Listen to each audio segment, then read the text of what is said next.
Was it seduction or illusion? Deception or murder? Nothing is what it seems in a town like Twin Peaks. Starring Kyle MacLachlan, Michael Onkeen, Lara Flynn Boyle, Cheryl Lynn Fenn, and Joan Chen.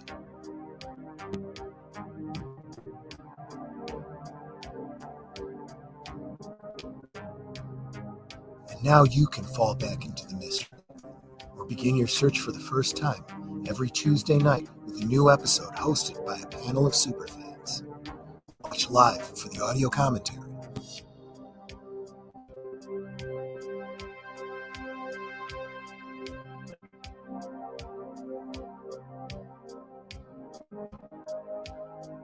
No one is innocent in a town like Twin Peaks.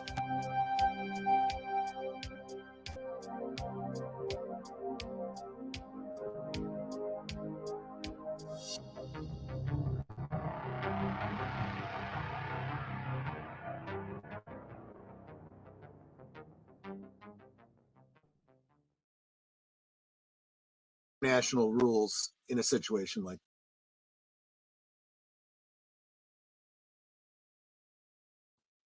All right.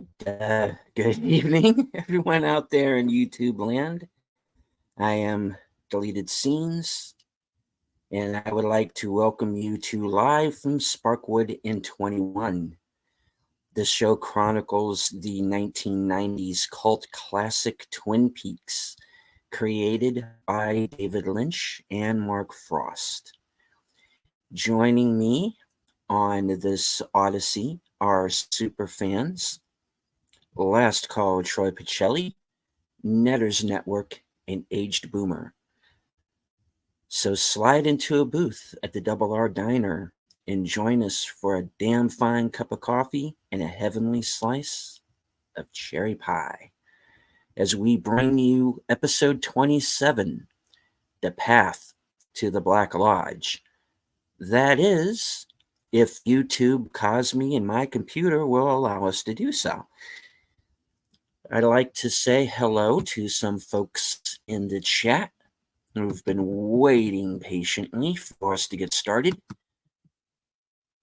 The first one here, FKHC 2005, aka Tim. Faithful Blue Wrench, the bird woman of YouTube. Connie Cleary, check out her second channel, Fluff Check Productions.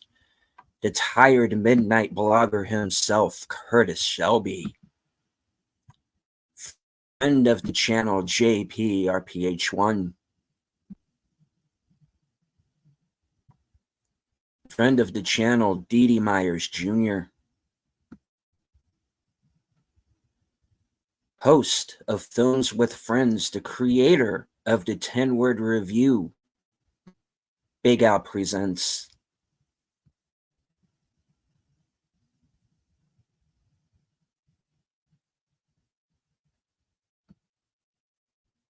Joining us, at least for part of the show, Dad Man Walking, 55.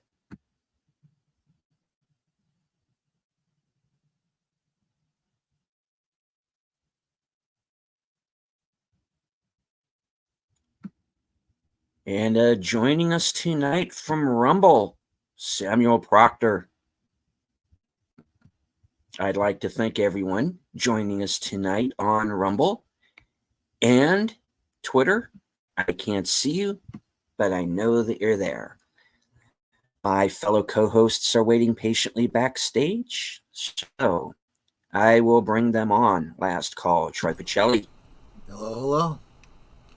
She of this, was still smoldering avatar, both her actual avatar and the one that she's using for the show tonight, Netters Network. Good evening. Well, yeah, it's like last night I was a blonde, a smoldering blonde, and tonight I'm another smoldering blonde. So last night I launched 1,000 ships, and tonight I'm launching a bunch of cups of coffee and cherry pie. Yeah, exactly. And a man who I'm sure wonders constantly just how the hell he got shanghaied into this show, Aged Boomer. I don't get it. Of course you don't get They it. say at the end of every episode, I don't get it. It's weird. You got this little guy doing a dance after this girl dies. It's just weird. It's weirdness on this show. Then she ends up in a knob on a drawer, and I'm just supposed to accept it. In all fairness, this isn't the weirdest thing we've watched on our various channels. I wouldn't have been able to say that about 25 years ago, but nowadays, yeah, there's some weird stuff we've seen. All right. But this is a very special episode tonight, folks. We are not actually watching Twin Peaks. We are actually going to watch the first 2 episodes of Doctor Who, season Who Gives a Shit. No. So, no. Just kidding. Yes. No. We are going to bring you some actual entertainment. And No kidding. That is tonight's episode of Twin Peaks. Watching old John Pertwee episodes on Tubi, I'm fine. I did there was a members only stream today for Midnight's Edge, the various Midnight's Edge channels, and I hopped on and I chatted with him for a little while and then left because I was in the middle of my work day. Lester San Jose came on after me, and he said the nicest things about Monday Night at the Movies and last night's in particular and whatnot. And but it was in the context of the topic there that they had gotten on was how Midnight's Edge isn't doing a lot of Star Trek or Doctor Who or comments on a lot of that stuff anymore because nobody cares. They're noticing that their watch time for those videos is in the toilet, so they're not even bothering anymore. And Lester was saying, yeah, it's great to be able to go back and watch, older films, whether it's ones that you loved, when you were younger, or ones that you'd wanted to see and hadn't seen. Because, I mean, normally I'm not the type that says, well, if it's older, it's better. But with entertainment lately, it kind of is. And honestly, that's kind of what this show is all about. Live from Sparkwood in 21. Going back and watching one particular series. In a way, it's a franchise in and of itself, right? I mean, because we're also talking about the books, the music, the fan experience. I mean, there's a lot of stuff out there that goes beyond just the individual episodes. I just sent you just got a disc from us that Netter and I had picked up at, I don't think I even told you the story behind it. One of the last Twin Peaks festivals we went to, I think it was back in 2013, 2014. One of the fans had done this fan film, and it's all filmed in the Snoqualmie area, North Bend, and whatnot. So it's all filming locations from Twin Peaks, including some of the people that were involved with Twin Peaks, including Jennifer Lynch. But what he says that it is, I'll read what it says here. It's called Beyond the Meanwhile. It is a reproduction of an actual nightmare experienced after a 24-hour marathon viewing the entire Twin Peaks television series. It was filmed in various locations during the annual Twin Peaks Festival in Washington State, as well as locations throughout Texas and Louisiana. This film is a tribute to the work of David Lynch and the world of Twin Peaks, created by David Lynch and Mark Frost. Special thanks to Jennifer Lynch, Al Strobel, Jan Darcy, Josh Eisenstadt, James Marshall, and Phoebe Augustine. So, yeah, those are the people that appear in it, by the way. And if you want, we can play that one day after season 2 wraps up, which is going to be happening in counting tonight, 3 weeks. Right on.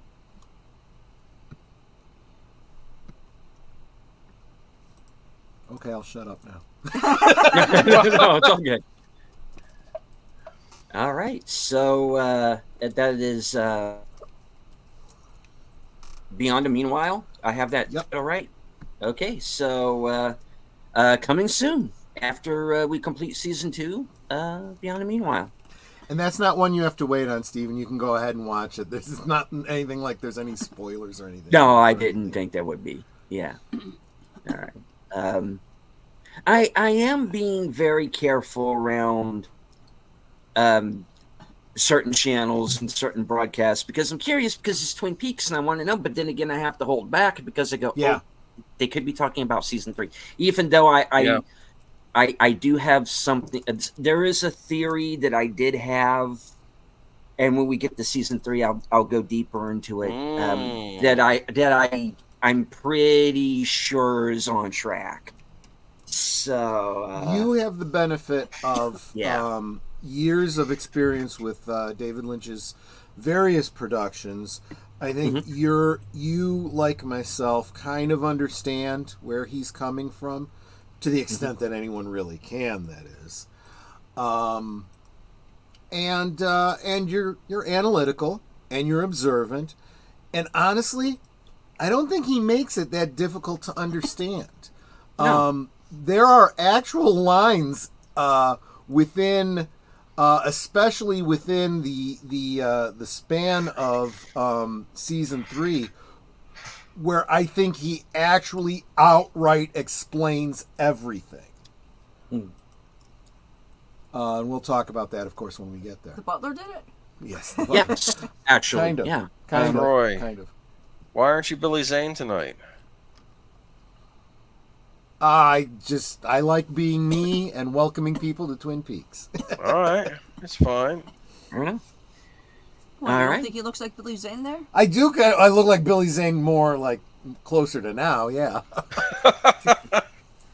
Hey, as the old expression goes, God made a few perfect heads and the rest he covered with hair, right? There we go. There we go. Well, it's more like I'm so used to things going over my head that, it's frictionless now. Okay. All right. I do believe now is as good time as any to get us started here. Yep. So everybody please head on over to Cosme, who has not yet done so, and join us for episode 27, The Path to the Lodge. Yep. All right. And we... Yes? Yeah, no, go ahead. I'm ready. Did I miss something? Okay. All right. Syncing in 5, 4, 3, 2, 1. 1 to make like ready. 2, go. Back to Flappy. I have to say, he was kind of cornered by the producers after the incident the other week, and they basically said, you're done. We want you gone. And he got very upset. Tears were flowing from his eyes, and he says, "Don't you do it! I got nowhere else to go. I got nowhere else to go." So they kept them on. And Louis Gossett Jr. said, "I'll vouch for him." He was there. He came in to give the word, apparently. Yeah. I don't care about any of that as long as Deborah Winger was there. That's all I care about. David Lynch is, you see people that work with all the same actors and people all the time. David Lynch is clearly one of them. And I've mentioned previously, he brought back everyone that he could bring back for season 3. Even people that had passed, he found ways to honor them within the span of the show. And I didn't realize this until I was just kind of going through things for the next couple episodes. Some people from earlier in the show make some return appearances in the next couple episodes. It's always the ominous music. Oh, that's right. This is where we left off. Ted Raimi's not doing so hot. I was just going to say, it's hard to tell if he's dead or stoned. With him, you never know, right? Could go either way.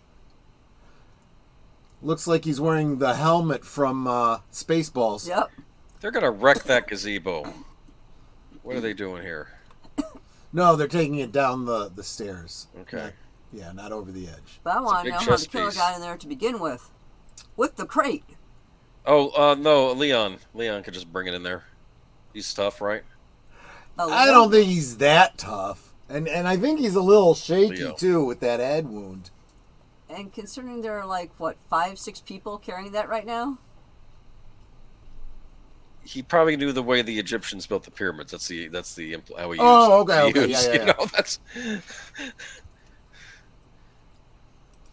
And see, that's the impressive thing, right? It's all part of the plan, right? It's impressive. It does cause you to go, how the hell? Hey, that guy. Yeah. Holy yeah, Garson, holy smokes. yeah, he's in all kinds of things. Oh, yeah.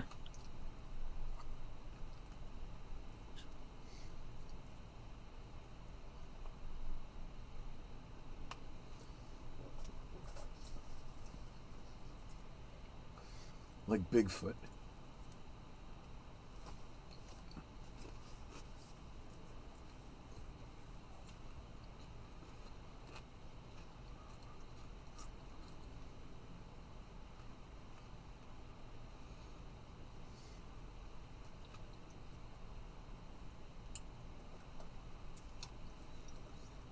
Rest in peace, Joxer the Mighty.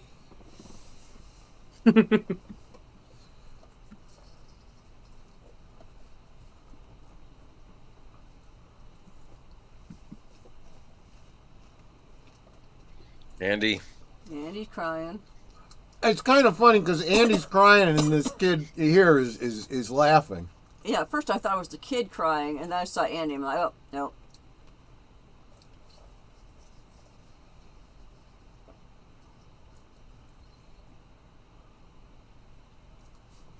What does that mean? Well, Earl had chastised Dale Cooper, yeah. for not playing by the rules. So now apparently he's not either.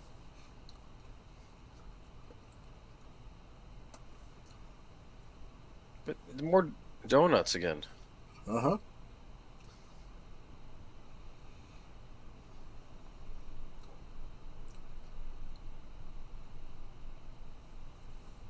There is the place that I was saying that they got the donuts from in Snoqualmie. They have good, fresh baked donuts, but the cake donuts, the like fritter style donuts, just amazing. She's talking about choosing the father of her child. It's like, just have a DNA test done because you can do that at this point. True. Absolutely nothing.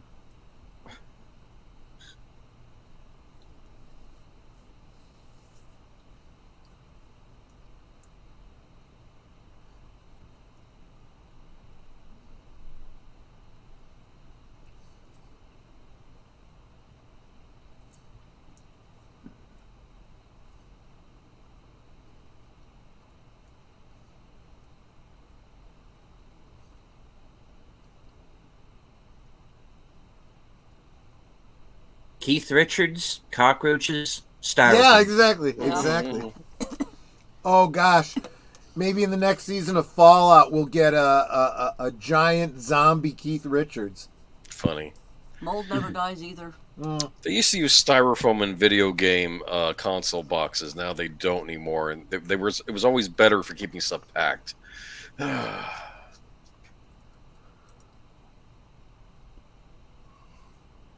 Is this the Chronicles of Billy Zane again? Oh, there's the Pine Weasel. See the Pine Weasel? Yep.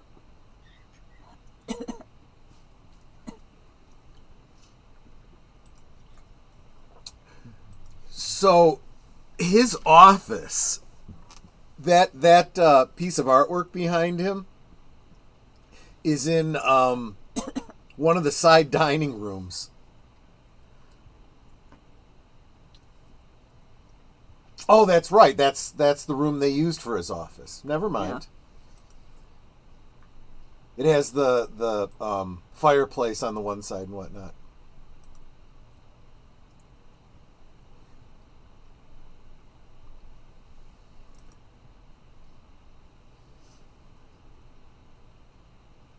Wow.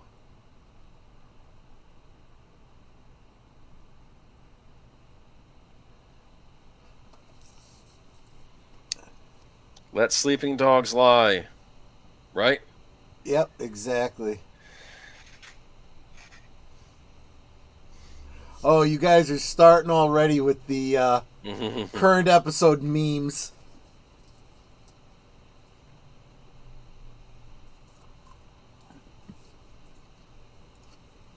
Reminds me a lot of Audrey Horne. Oh, Yeah, exactly.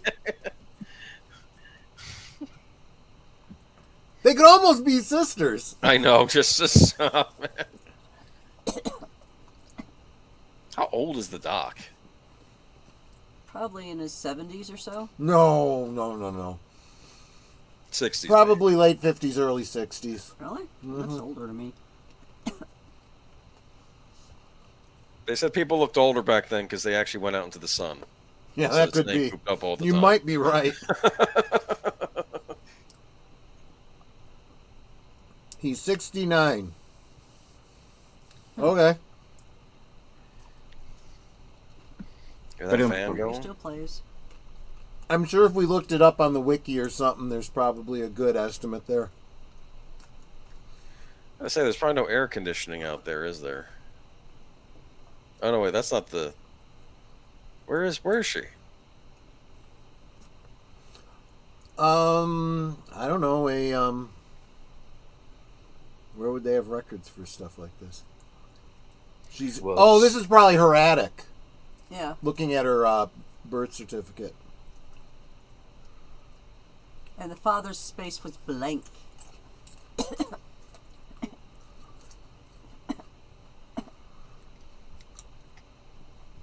Hey Nate, needs a good storyteller. Against my better judgment, I try to watch not Doctor Who this weekend, No. and I need a stream to wash the bad taste out of my mouth. Yeah, well, that's what we're here for, my friend.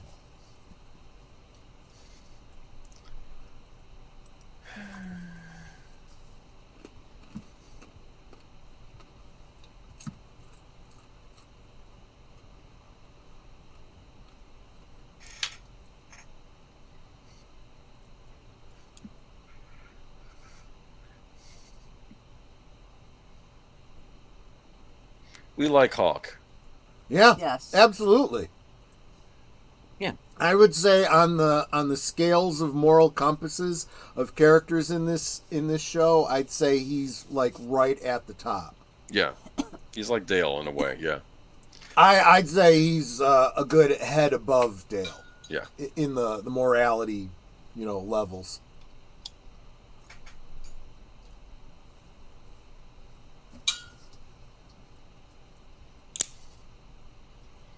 He's going down to the rainforest. Mm. Hope he doesn't run into any cannibals. Or rain. Well, there you go. You can see Billy Zane's already starting to lose his hair in the front, which is why the bangs kind of flop over his forehead. Wow. Because you could see that widow's peak kind of forming. There. Yeah, you're right. I, of course, wouldn't have thought of that at the time. Well, I didn't until I saw a picture of him bald now. Yep.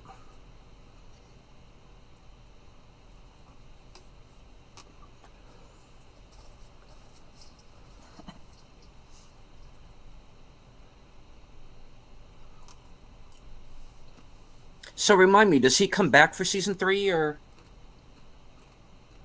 Who, Hawk? Yeah. Hawk Billy comes Zane. back. Oh, Billy Zane? I don't recall that he did. I don't think so.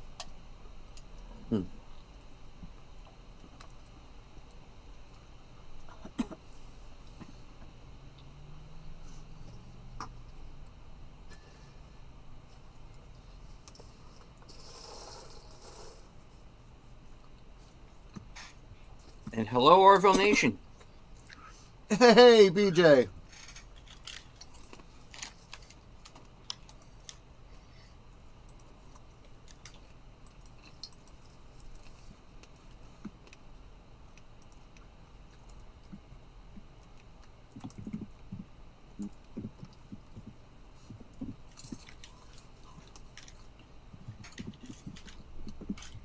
That's interesting. They mentioned Doug Puzz.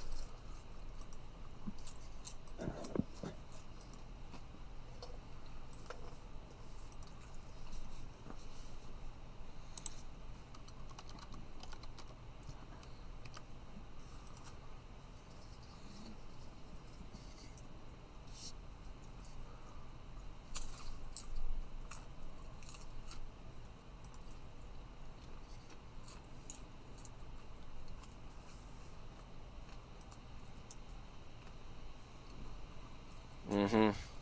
Yep.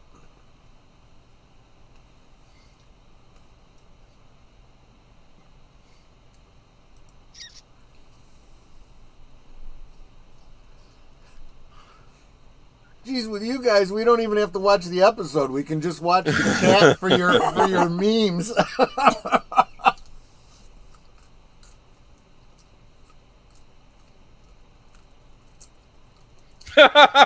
Well,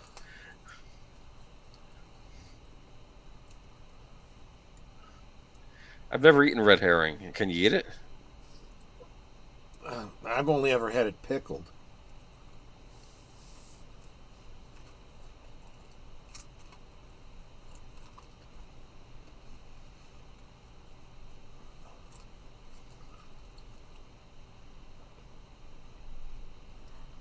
Well, this guy was talking to Major Briggs. I thought that was Michael Onkeen because he's got the same hairstyle, Yeah, a and little the bit, same yeah. build. And then when Michael Onkeen came in, this guy was next to him. Like, whoa, is that his brother?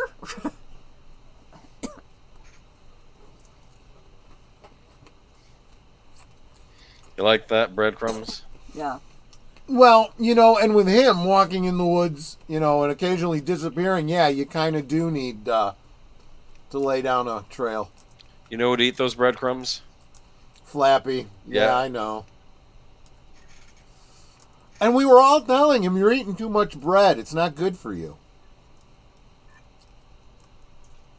Well, he lives his life as he sees fit. Well, he was using that bread as a booze sponge. I can't say I blame him for that.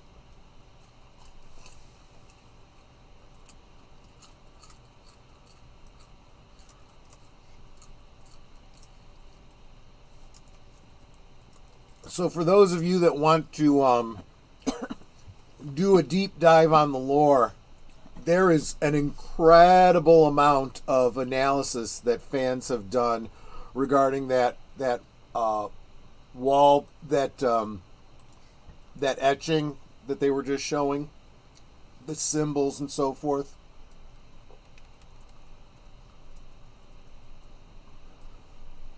And Flappy. Yep, there's cherry pie. Whoa. So, her hand's not right.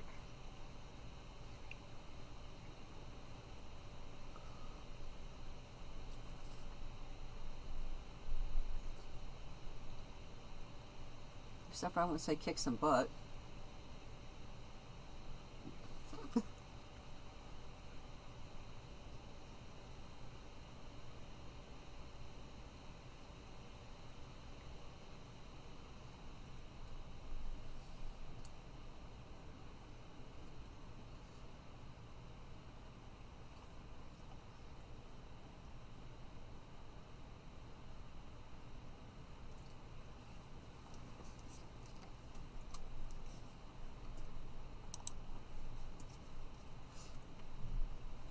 I don't think Bobby there would make a very good husband. He's too much of a sleep around type of guy. I think he's trying to get himself together, though. By still sleeping with a married woman. True.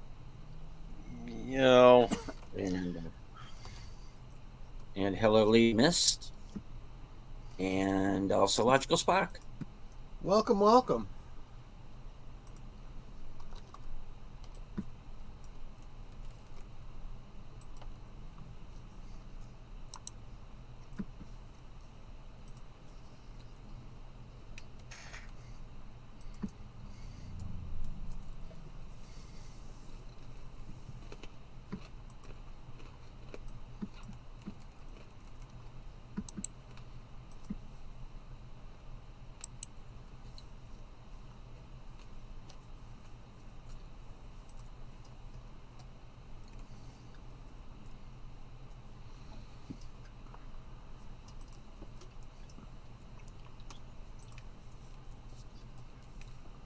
Mm.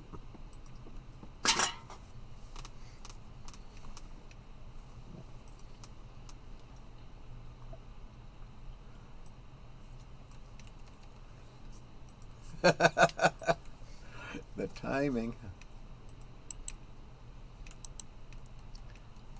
Yeah, my friend Gordon would like to ask you.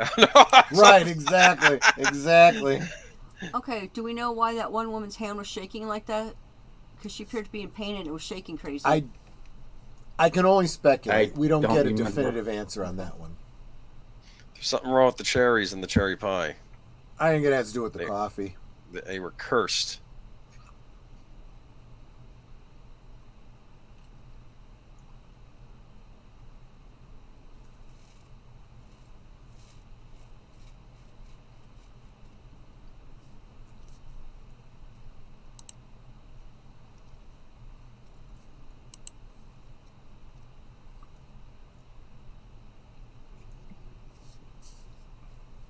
Yeah. He's so charming. Yeah.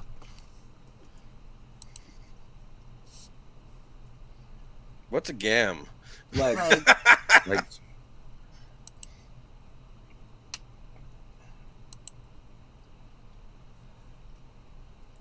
I totally expect him to pull a Tim Conway and in the middle of a sentence just start, snoring.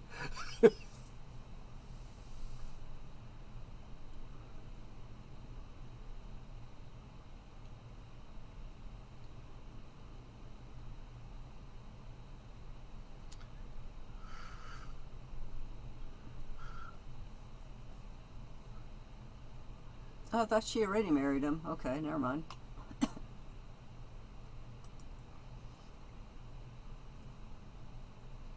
You like the statue of the pine weasel? Yeah, for a Yeah. second I thought it was two squirrels dancing. Well, maybe it is. Maybe I'm confused. No, you were right.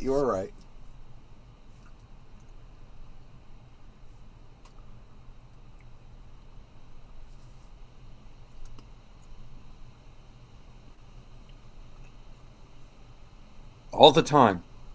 Yeah, I live in Twin Peaks, for crying out loud.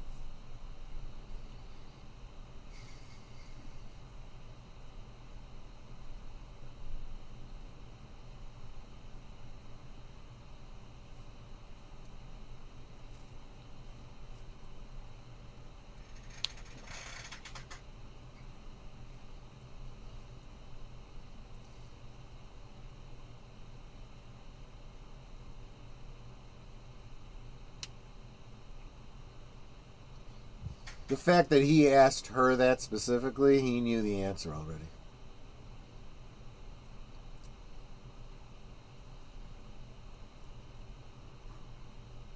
Donna just looks ticked. Yeah. She has resting bee face. Yeah. Shelley actually looks scared. Well, now she knows that her Yeah. husband's involved in it. That just amps it up for her.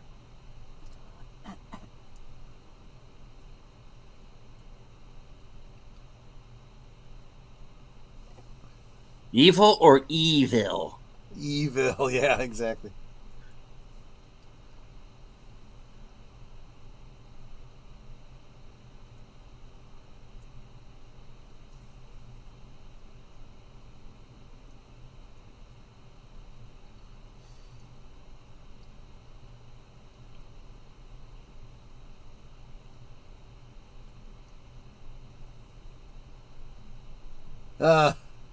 What do you care?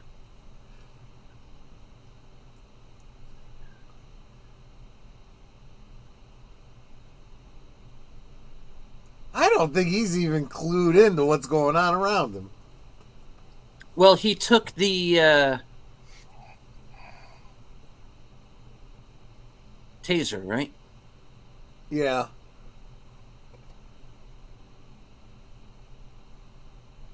Oh, this is funny. Leo? This is so funny.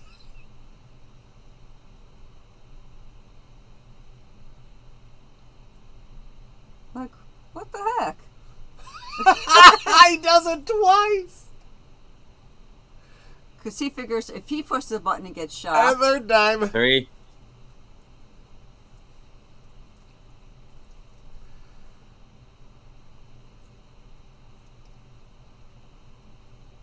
Oh, gosh.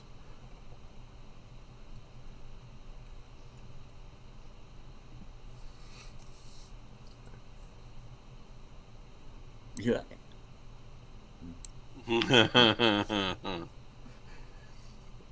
That's right, John. It's not a phaser, Leo.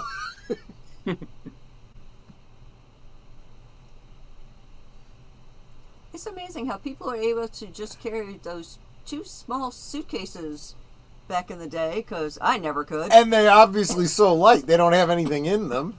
Yeah.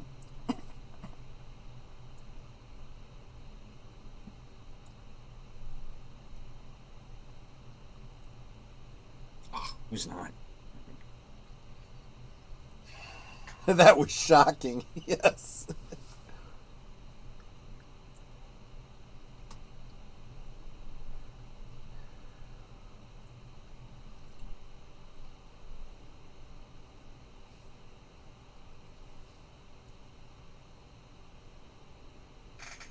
Spokeswoman, Yeah. please.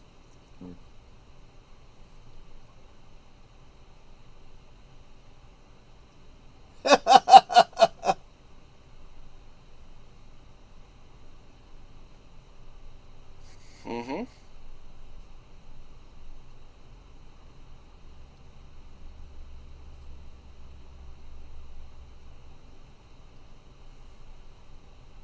Who?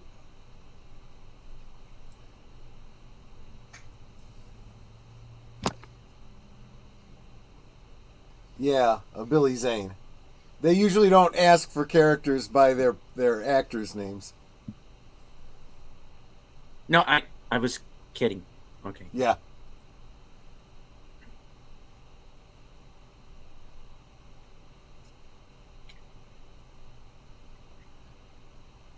So you deliberately kept me there so I'd miss him. Yeah, exactly. Kind of, yeah.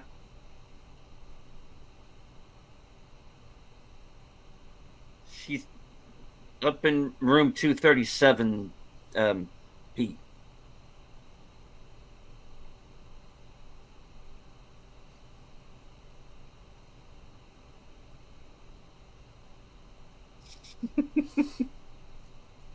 Does Wow. she know Pete Martell? Yeah. Oh, okay, because she just said you.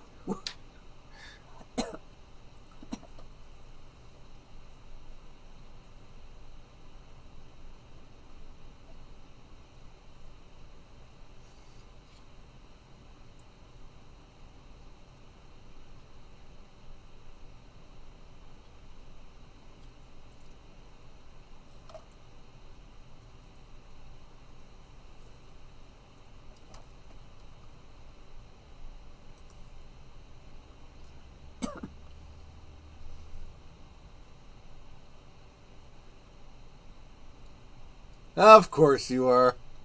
Well, who isn't?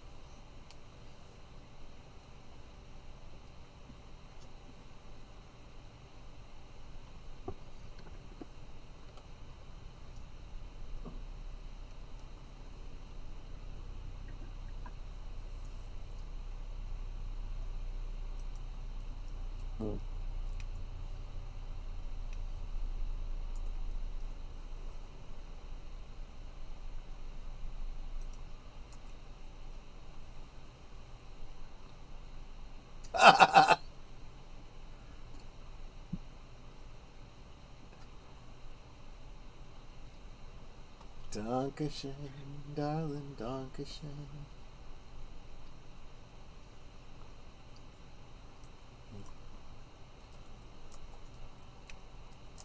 Well, here we go.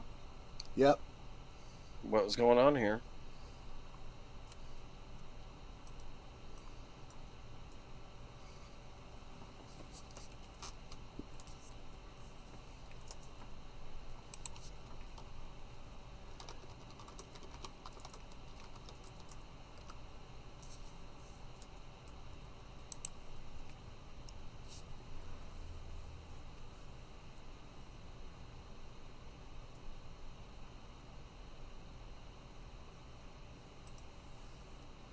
We got cows.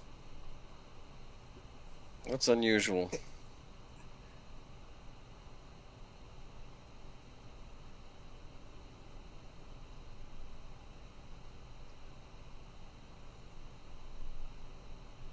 Oops.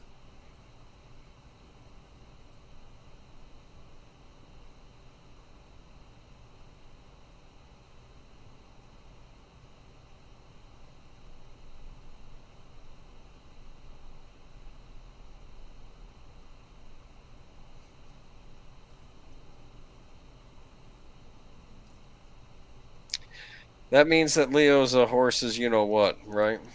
Yep. Mm-hmm. Hey, booty. And of course, Wyndham Earl knows that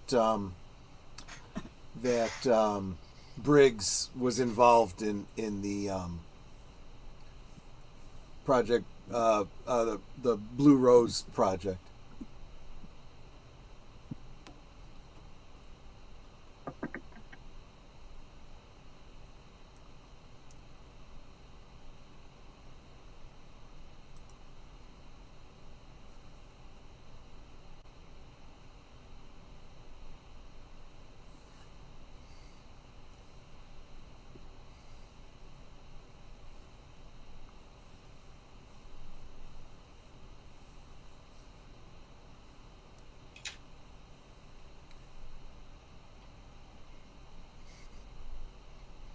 However, Yep.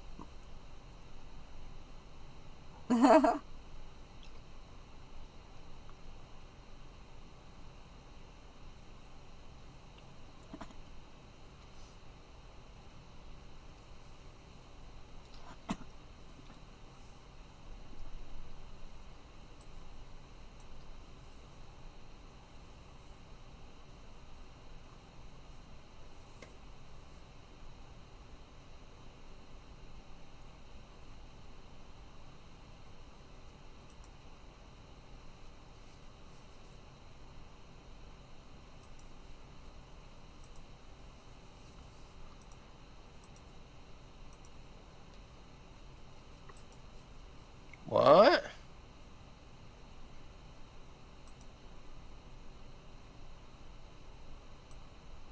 this Breaking Bad prequel is weird. Weird.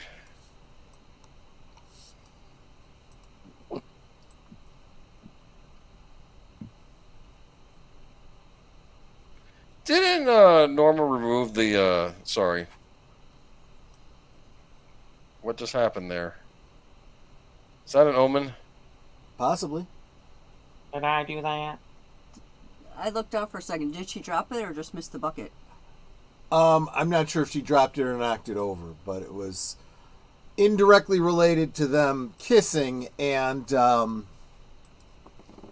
let's just say it's foreshadowing. Oh, that.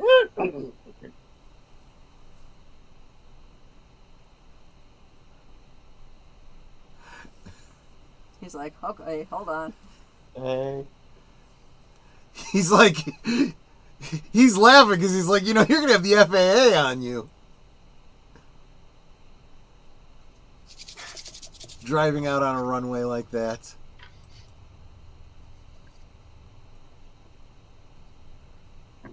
Why is she?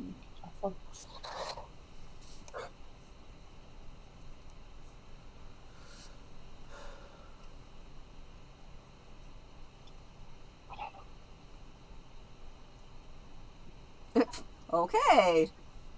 I'll be back tomorrow.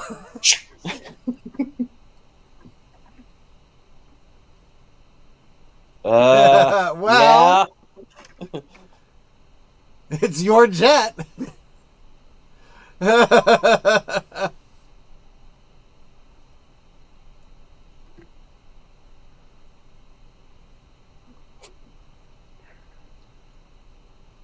He's like, okay. Aww. He's got the teary eyes. Sweet. He's such a romantic. He is. I'll be back in 5 minutes. And Yeah.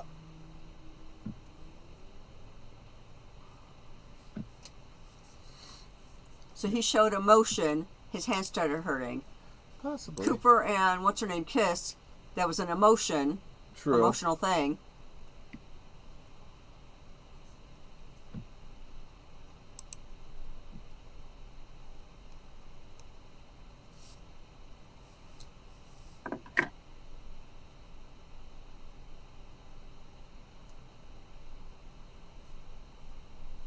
We'll get Mulder and Scully and SG-1 on this immediately.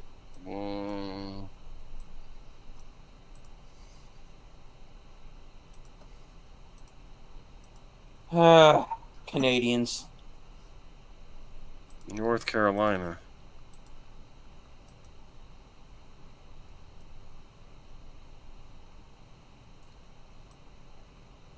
What'd you ask them about it for then? Right? Asshole. Is that truth serum? Or is that poison?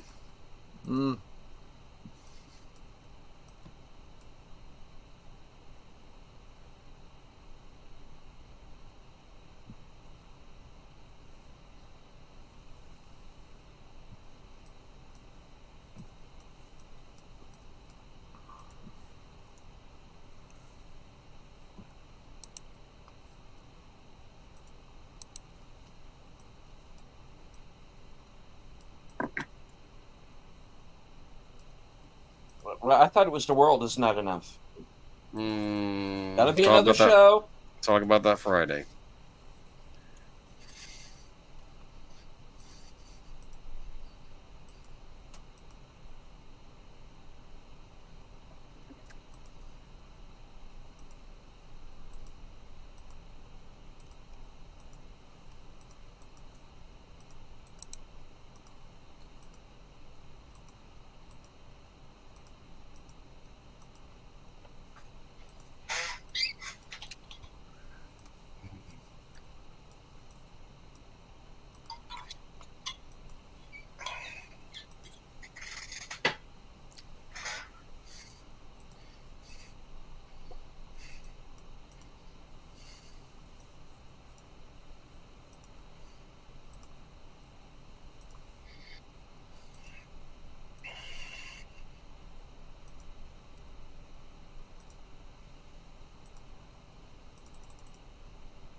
Okay.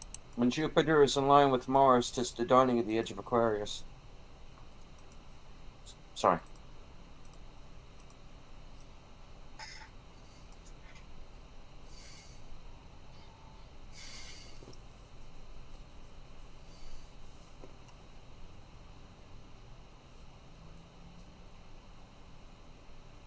We'll get RoboCop on it right away. I don't think he'd be able to handle that. He'd just shoot his gun at it. Oh, I see. Fair It's enough. the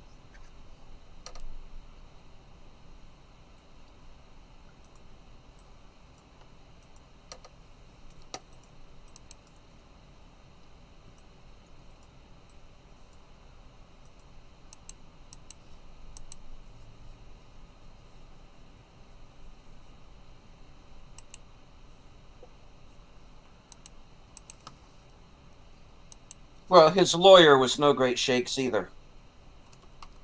It's like she's like, open the box, open the box, open the box. And then when he tries to open the box, she's like trying to take it back from him.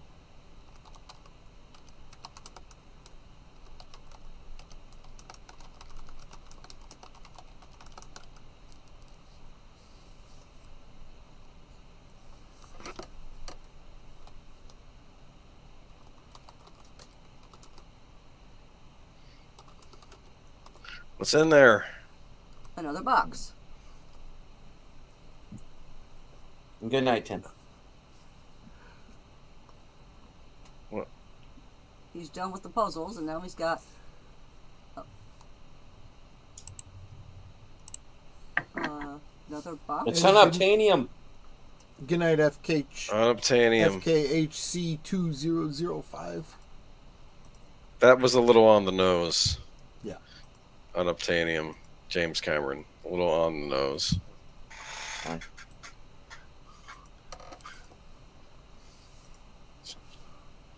If it helps, I was originally going to say kryptonite. Yeah, well, that would have to be in a lead case.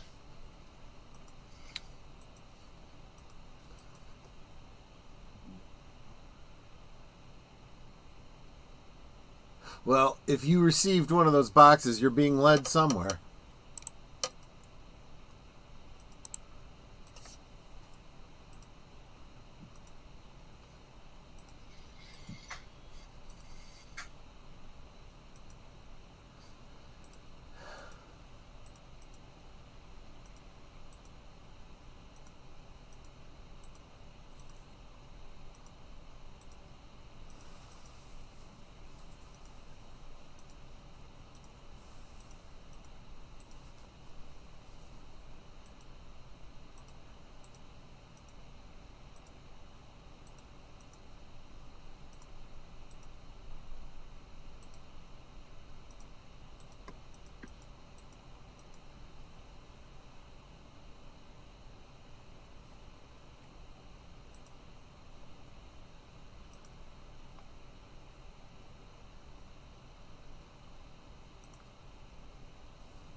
That's a great interruption.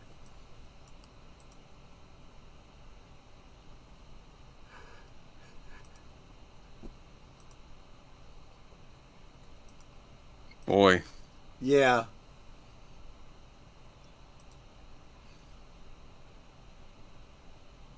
Is this thing on?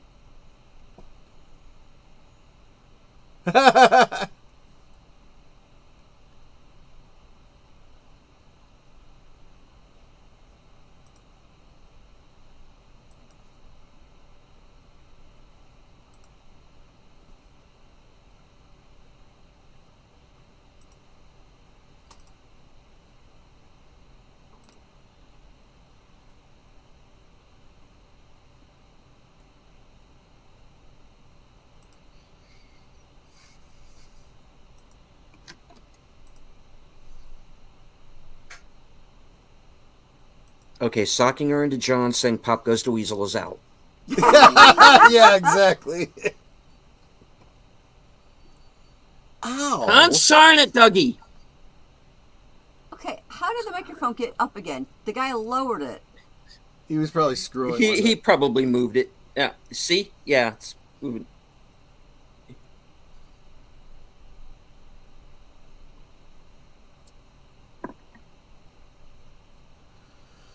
Yeah, There Danny's is. going to be seeing the other side for sure.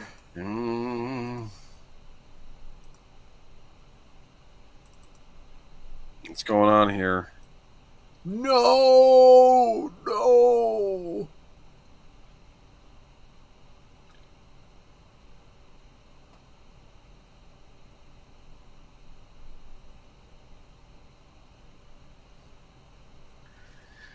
I like that one, John. When we kiss, ooh, fire. Fell asleep. Walk with me. Yeah, exactly.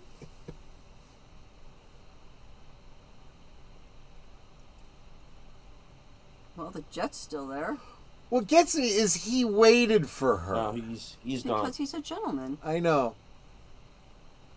His lurch clock cock blocking? No. No, he's trying to warn Dale.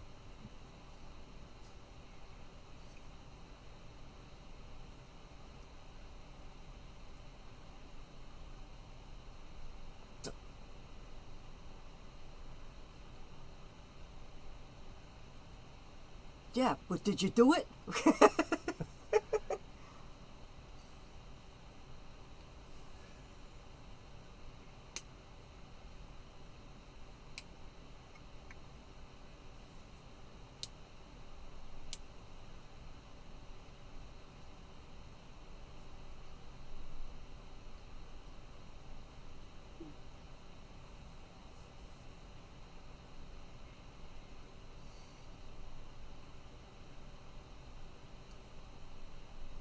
Yep.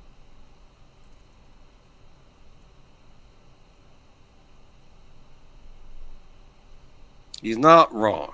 Right. I've never been fishing. I wouldn't know.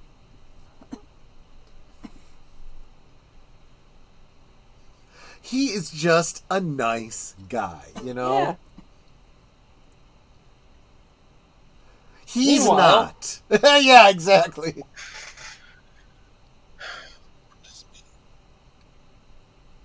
What does it mean? What does?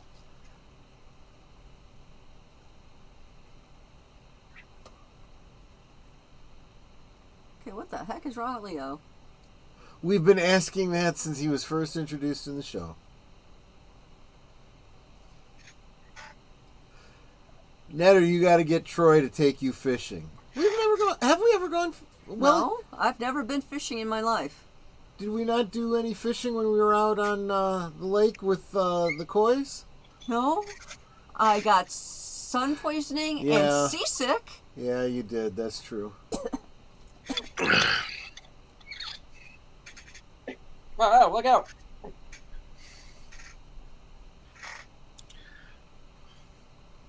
Well, whatever it is, people are not allowed to do it because the giant said no. Yeah, we all know there's something wrong here. Yes, yes, that was incredibly on the nose. Yes. And my personal opinion, I think the shaking hands is directly related to the giant returning, the warning, Dougie saying there's something wrong here.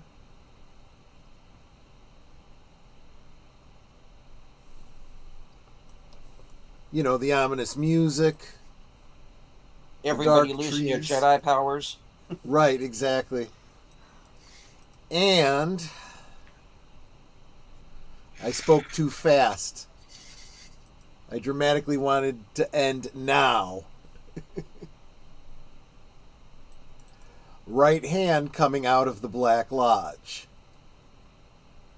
That hand looks familiar. Yeah, it does. That jeans jacket.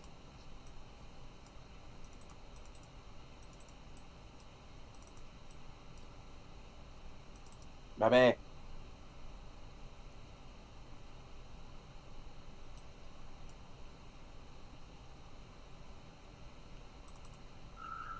It's curtains for this guy. Yeah. Well, it's curtains for someone, that's for sure. So, the return of Bob. Now, this is where we start the deep dive. Bob had inhabited. Bob is a spirit, right? So, going pure lore, spirits, in order to be in this realm, need to be tethered to somebody.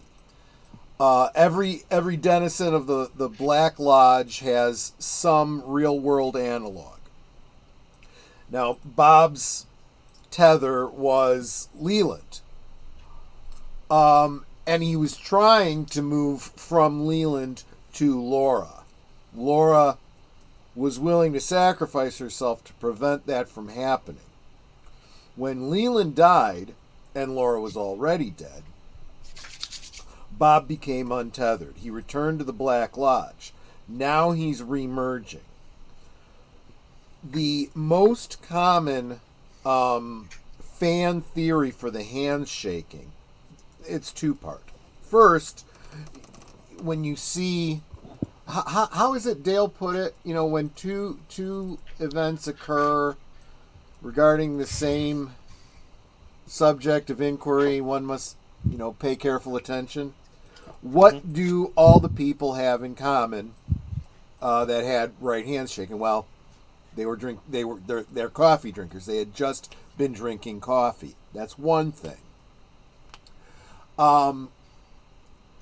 Getting kind of ahead of where we are in the episodes, something that kind of comes up in a later episode. I don't remember if it's the next one or the last episode. And in Fire Walk With Me, there's a corollary drawn between between coffee and like motor oil. People say that when the Black Lodge opens, they smell something like burning oil. And whereas coffee can be thought of as the lubricant that people need to get going in the morning and keep things running smoothly, and if they don't have it, their hands start to shake, right? Caffeine withdrawal. But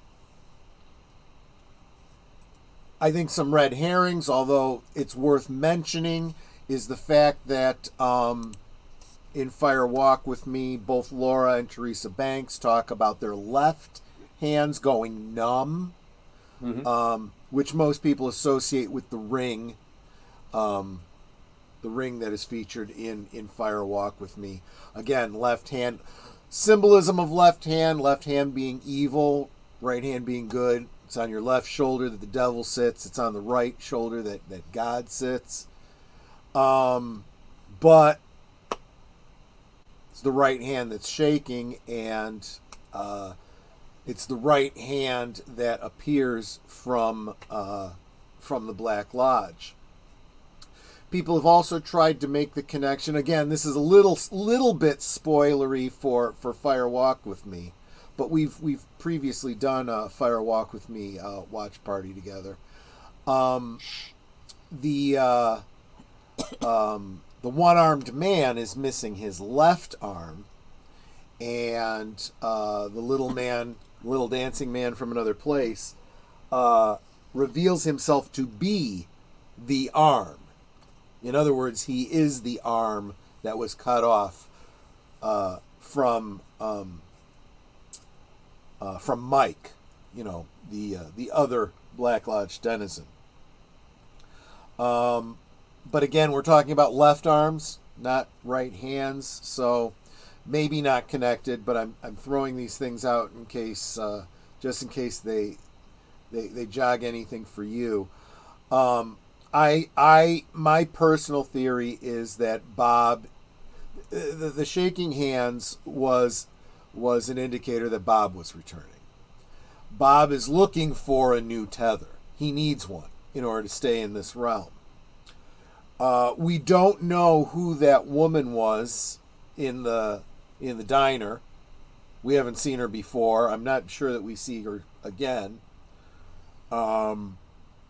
But she could have a whole intricate backstory that could, connect her to the Black Lodge and, make her a good conduit for Bob.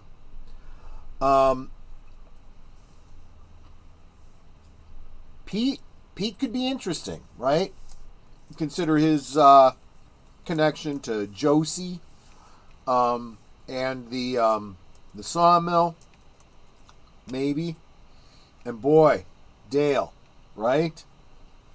If Bob could get into Dale, that's like the devil tempting Jesus, right? So don't want to give too much away, but that's where my current theory on them, and my theory has changed over the years, but that's currently what my theory is regarding the handshaking. Any other thoughts?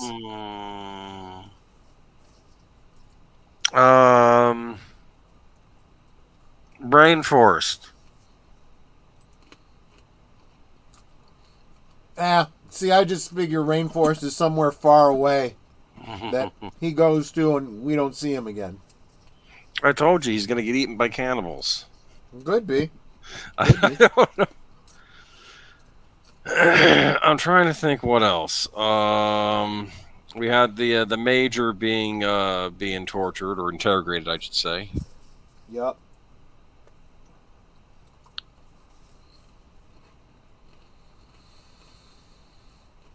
Andy cried again. Okay, sorry, go ahead. Well, no, actually, we'll take that one first. I always thought that was kind of silly and dopey, but the more I've thought about Andy, the more I realize that he's very much a kind soul. He's got a great heart, and that's an important characterization for someone within this this kind of a thing. It's like a bright spot in a world of darkness, right? So, Troy, you should change your avatar to Agent Cooper to match Netter's avatar. I hadn't thought about that. Maybe I'll do that for next week. But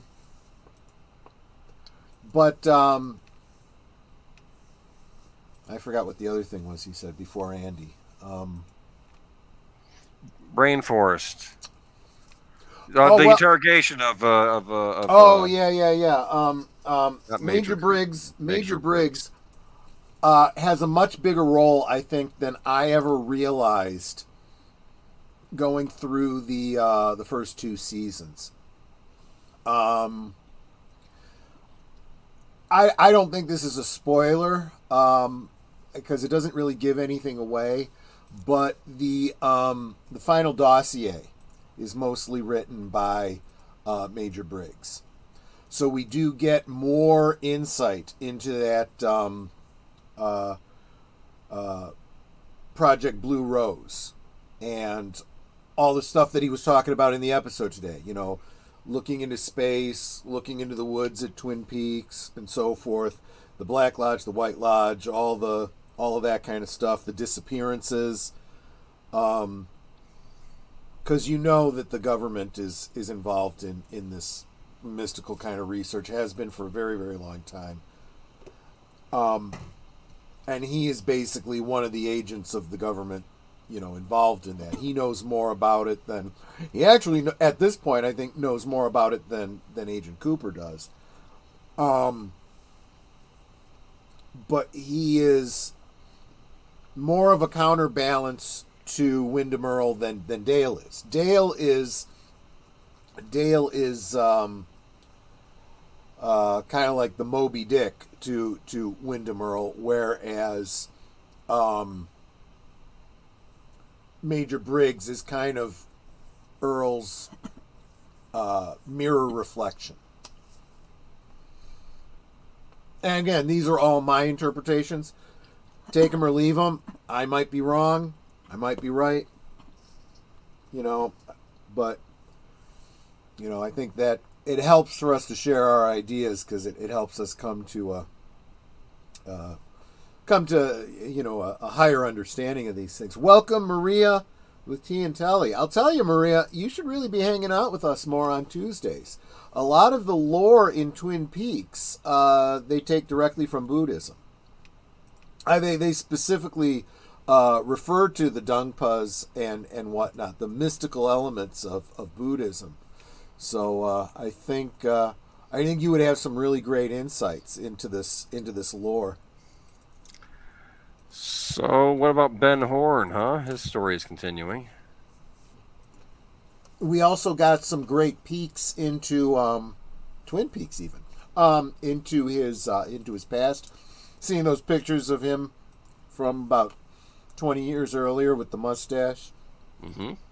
That was kind of funny. But we're clearly moving that story along. I think we're going to be leading up to something with him and the Haywards and Donna and whatnot. There's going to be a payoff there. I was saying, I think I said before the stream in the backdrop, looking at these last 3 episodes again recently, I realized that for a show that ended after 2 seasons, well, put on indefinite hiatus, and although there are some cliffhangers coming, some major ones, but not Major Briggs. But not Major Briggs, right? It is gratifying to realize that there's actually a lot of storylines that get tied up before the end of the second season. They left less hanging than I remembered them doing. So More with the puzzle box. Maria is saying that she'd love to see more of these. She's getting ready to do her meditation right now. That's David Lynch himself is very into transcendental meditation. Has been for a long time. Studier of Buddhism, and it's very clear that he's intentionally weaving all of that into Twin Peaks.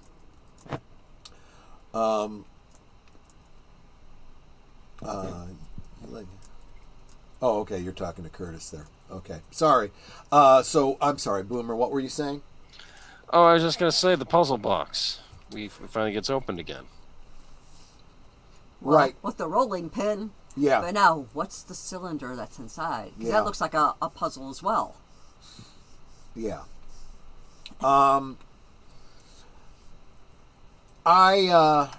Yeah, and there's a lot of how would Wyndham Earl.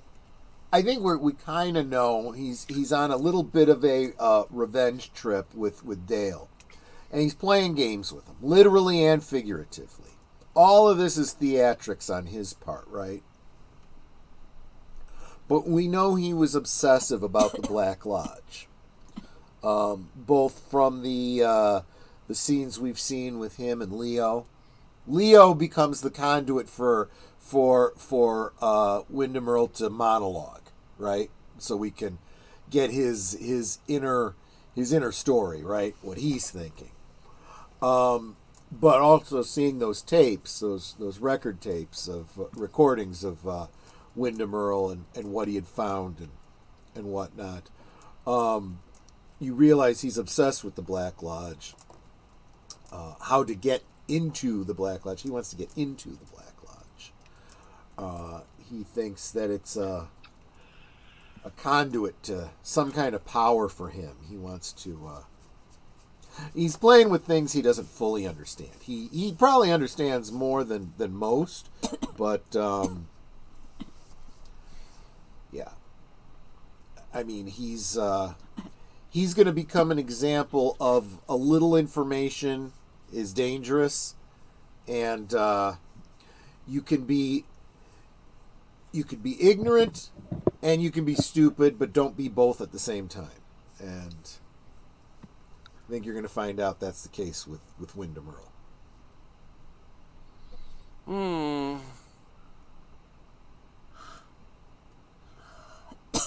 So this is going to sound like it's completely unrelated.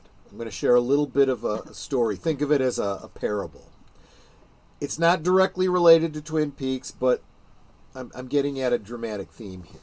So I was reading a book by Michael Moorcock many years ago. It was called The Warhound and the World's Pain. And the basic concept behind the story is that Lucifer, the devil. Yes. He's been cast out of heaven. He's, the prince of hell and whatnot. And he orchestrates things on earth that causes a particular mercenary to, things converge that lead him to a castle where he meets a girl and, blah, blah, blah, and this and that.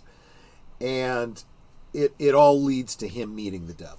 And the devil, appears to this mercenary, and he says to him, he reveals who he is, and, I want you to do something for me. Well, why should I do something for you? He's like, well, I may not seem very important to you as a living mortal, but you're going to die someday. And I'm going to be very intricately involved in your eternity. He goes, so you want me to sell you my soul? He goes, I already own your soul. You're already going to hell.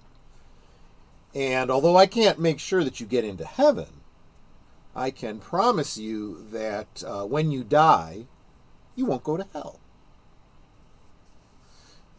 He says, well, what does that mean for me? He goes, I don't know. I don't know what that means. But, it's probably better than going to hell. Okay, what is it you want me to do? He says, what I want you to do is I want you to find the Grail of Christ. He goes, I can't find the Grail of Christ. All the legends say that you have to be pure of heart to find the Grail. Yes. And obviously, if you own my soul, I'm not a candidate for finding it. He goes, well, think of the quest as purifying. Maybe by the time you find it, you will be, prepared for it. Okay, let's say I do this thing, and let's say I am successful in finding the Grail of Christ for you. Why do you want it? He said, well, I don't really want it for itself, but I'm hoping that by you getting the Grail for me, it'll get God's attention. See, right now I have no way to communicate with God. I'm cut off from him. But I want to get his attention because I want to repent. Anyway, interesting story. Why do I bring that up? Well, because there is this idea that people have that you can make a deal with the devil. That's a common trope in so many legends, right? Whether it's selling your soul or some other kind of bargain, fighting it out in court against the devil, for someone else's soul or whatever the case is, or even just the pure Christian concept of Christ paying for our sins and defending us from the devil himself. But there's another kind of story too, another kind of trope that you try to make deals with the devil. That's exactly what I was thinking about. The devil and Daniel Webster, for example, and Faust, of course, exactly. Those were the kinds of things I was thinking about. But more often, what I think is the closer to the truth is people try to make deals with the devil, and the devil says, ha ha ha, yeah, screw you, and then devours your soul. I'm just going to leave that little parable and that little thought out there for you to chew on over the next couple episodes. Stephen, I'm pretty sure you know where I'm going with that.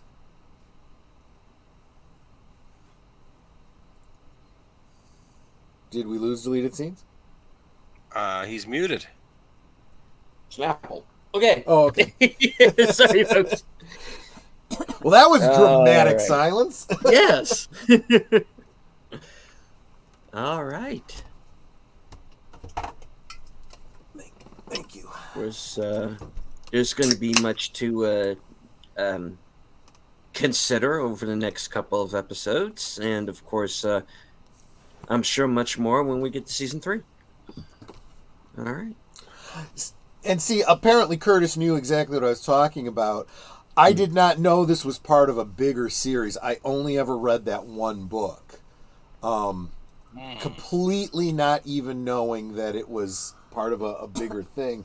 I've heard about, a lot of people have said, have you ever read Michael Moorcock? Well, I read The Warhound and the World's Pain. That's all I knew. And interestingly, the reason I read the book was because the cover art was so good. I was so enthralled with that. It's like a painting of, I didn't know it was the devil at the time, but I'm assuming that's what it was intended to be. A very cool depiction. And I was like, I want to see what this is about. It was a good book.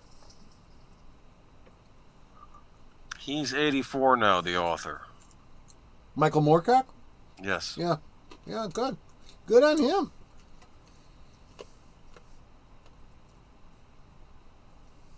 Yep.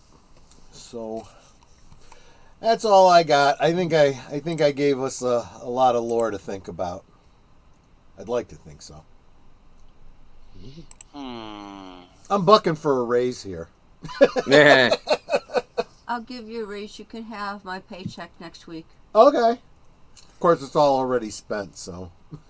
Well, yeah. It's kind of how it works, right? But I get your paycheck every week, so. That's true. I get the better end of that deal.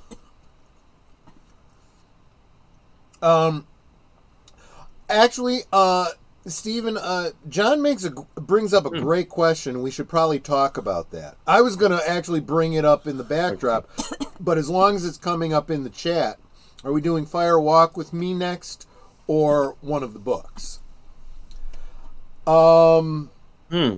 We can't really do well. I mean, we could talk briefly about the Access Guide to Twin Peaks, but we could do that at any time. That's not. What is that? If that you like imagine Twin Peaks, the technical manual. no, well, kind of. It's kind of like yeah. it's kind of like those travel guides you used to get, back when before the internet, when you got books, a travel guide if you're visiting a place. It's kind of like that for Twin Peaks. It goes a little bit into some of the history and the locations, the sights to see, and whatnot. Might not be bad for us to talk a little bit about Twin Peaks as a town, give you some of that backstory from that. But I'm not necessarily thinking that needs to be the next thing after the last episode of Twin Peaks. I do think, I've been thinking, and tell me if you'd agree, Stephen, maybe we should revisit Fire Walk with Me before we jump into season 3. Absolutely. Okay, so we will be doing that. If not next, then fairly soon, and that'll probably be a longer night. Then it'll be the 2 hours or 2 hours plus. Let me think. We really can't go into the final dossier and the secret history of Twin Peaks until after season 3. That gets a little spoilery. Those are more like additional information at the end of season 3 when you're going, huh? Some of that could get very confusing, especially as we go into Fire Walk with Me. Let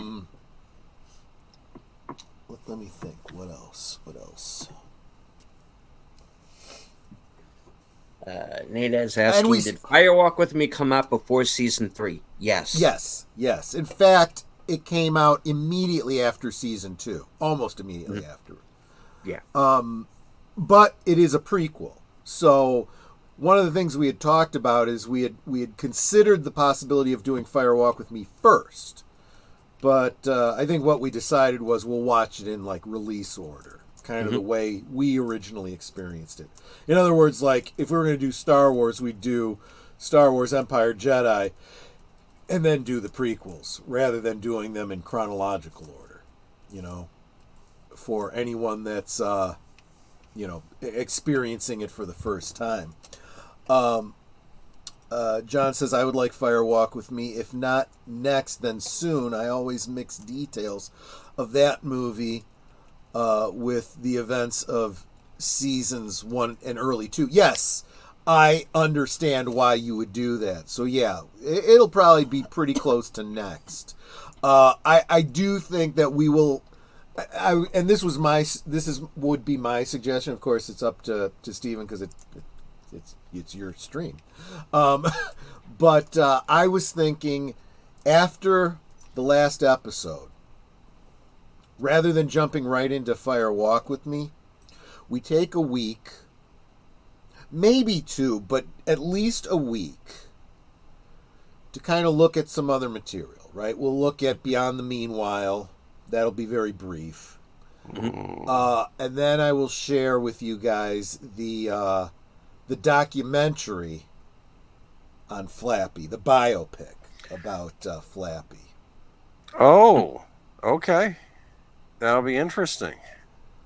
Maybe we'll look at another couple things, a little side jaunt, like we'll look at those Japanese coffee commercials, which in my headcanon are part of Twin Peaks narrative. Is it like those Taster's Choice commercials? Like an ongoing narrative? Yeah, kind of. At least the way the commercials are put together. Yeah. That's actually a very good analogy. I Unlike remember those.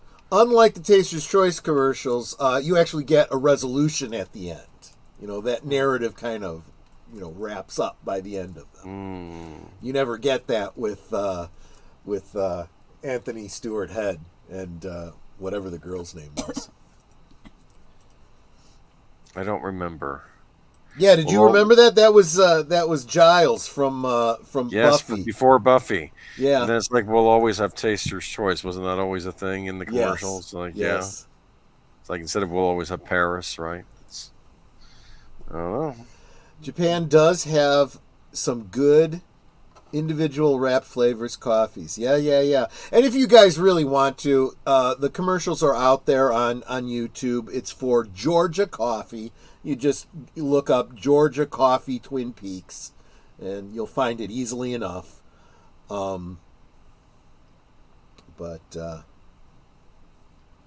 Yeah, Chris, I forgot he was in those commercials. Yeah. I heard that Flappy really liked his 16 years old single malt scotch.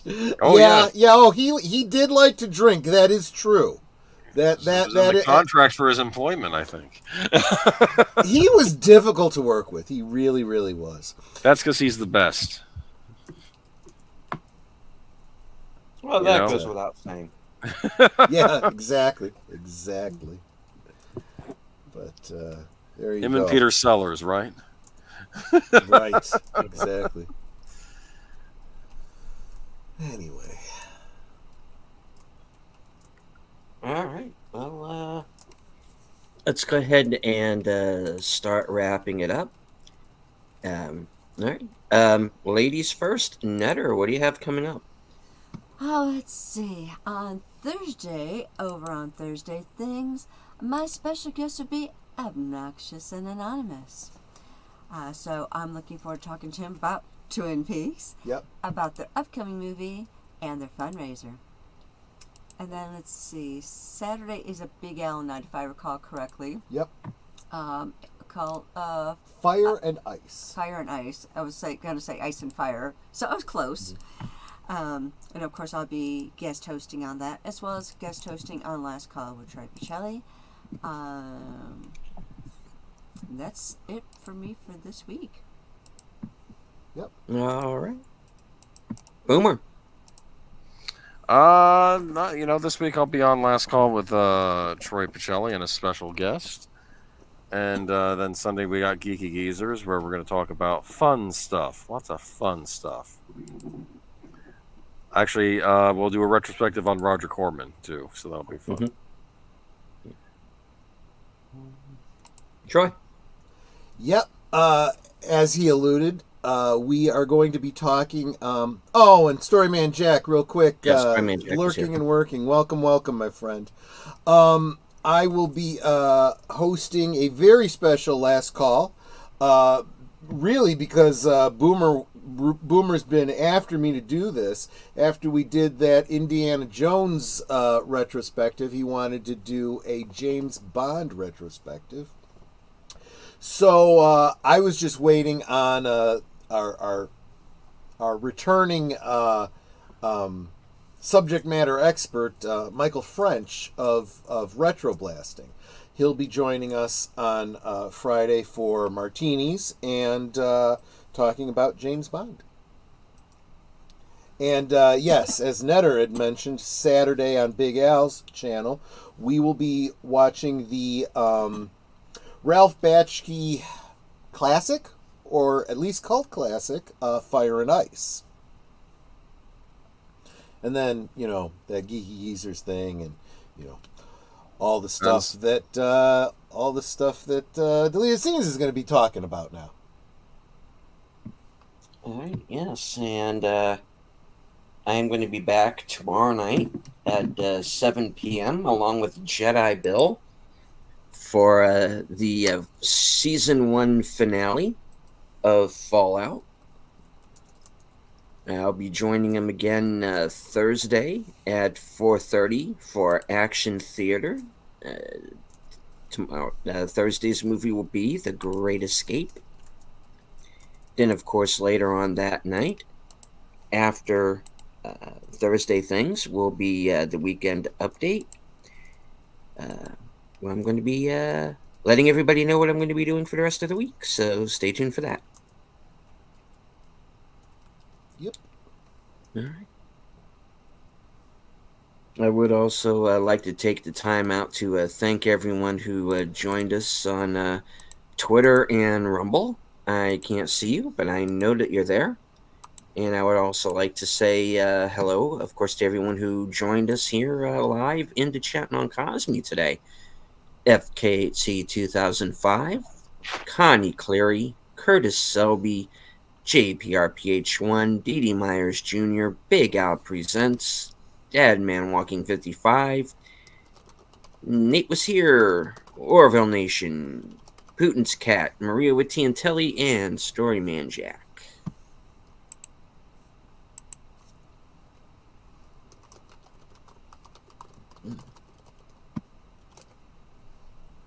Oh, and of course Lady Mist, who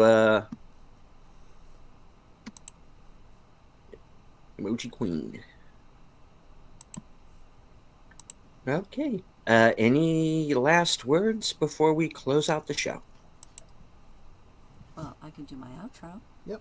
Please. Please make sure that you are sub to every member of the panel as well as every member of the chat on all of our streams, because Deleted has a stream up in, as well as myself, Troy, and H Boomer. So please make sure that you are sub to every member of the chat as well. And if you think you're sub, please go back and double check that you're still sub, because YouTube sometimes takes those away, and that's really discouraging to see. And with that said, we can talk amongst ourselves, and that's all well good and fun, but it is so much more fun when you guys are joining us in the chat, and you're dropping your comments, questions, trivia, being goofy, whatever it may be. And it doesn't feel like we're separated by miles or continents in some cases. It feels like we're all hanging out in the same room, enjoying each other's company and having a great time. And you guys, you know you're not just our friends. You are our family. We love you guys, and we appreciate you so very much. You can be anywhere right now, and you're here. That is so encouraging. I love seeing you guys here on all of our streams every week. It's just so great to see all the familiar faces and then the occasional new ones, and how welcoming you are to those new faces or new names. So thank you for being here. Thank you for being a part of our family. Until next time, I hope that which will be Thursday on Thursday Things. Good night and God bless.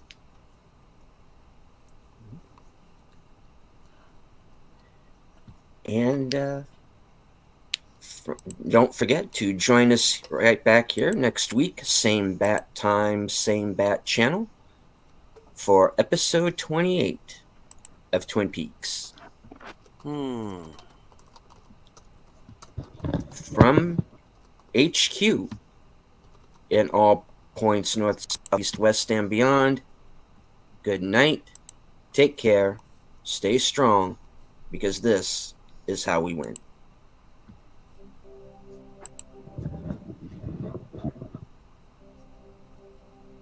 Was it seduction or illusion?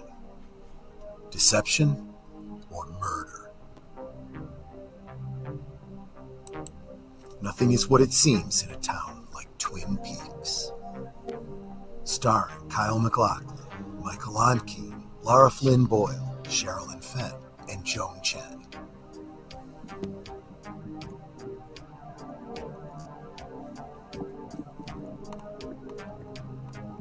And now you can fall back into the mystery, or begin your search for the first time every Tuesday night with a new episode hosted by a panel of superfans.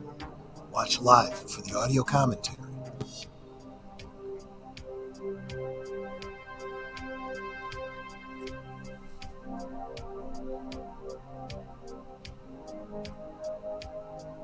No one is innocent